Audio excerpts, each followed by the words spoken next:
ఏరా లే 9 o'clock అయింది, ఇంతసేపు పడుకుంటావా? పిన్ని లేపు.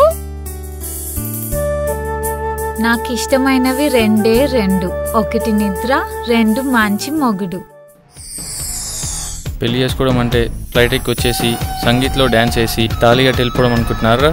నిన్ను నిన్ను నిన్ను వీళ్ళందరినీ, వీని కూడా అందరినీ దత్త తీసుకుంటున్నాను.